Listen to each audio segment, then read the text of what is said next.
Petro y Pacto Histórico, una aproximación sobre el giro a la izquierda en Colombia.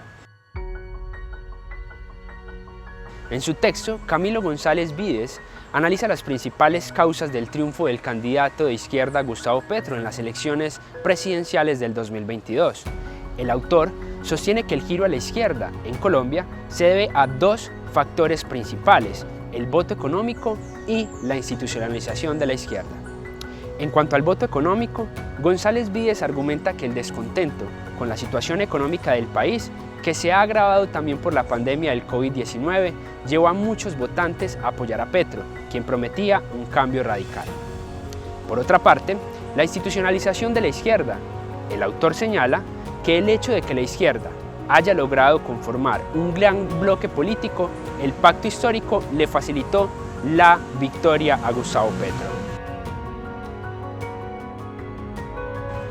González Vides también analiza otros factores que contribuyeron al triunfo de Petro, como el ciclo de protestas sociales que sacudió el país en el 2021, el rechazo a la corrupción y la necesidad de un cambio político. Como resultado, el autor sostiene que el triunfo de Petro es un reflejo de la profunda crisis que atraviesa Colombia, una crisis que ha llevado a muchos votantes a buscar un cambio radical en el modelo económico y político del país. Elecciones de Congreso en Colombia en 2022, pluralismo, cambio y renovación. El autor sostiene que los resultados de las elecciones legislativas del 2022 muestran un cambio significativo en el panorama político colombiano.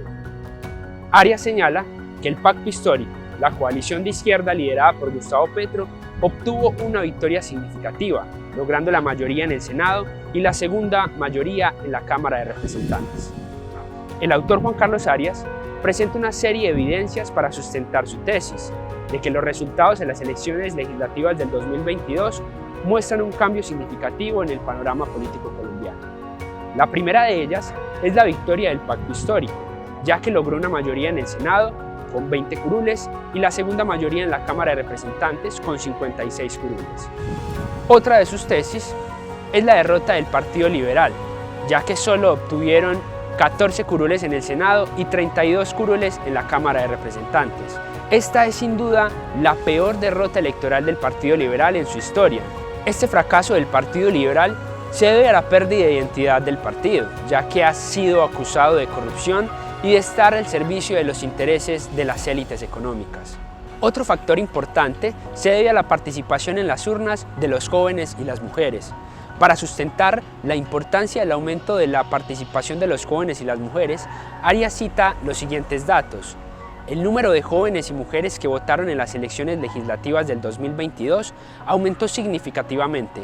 El 52% de los votantes eran menores de 35 años y el 54% de los votantes eran mujeres. En general, Arias presenta una serie de evidencias sólidas para sustentar sus tesis de que los resultados de las elecciones legislativas del 2022 muestran un cambio significativo en el panorama político colombiano.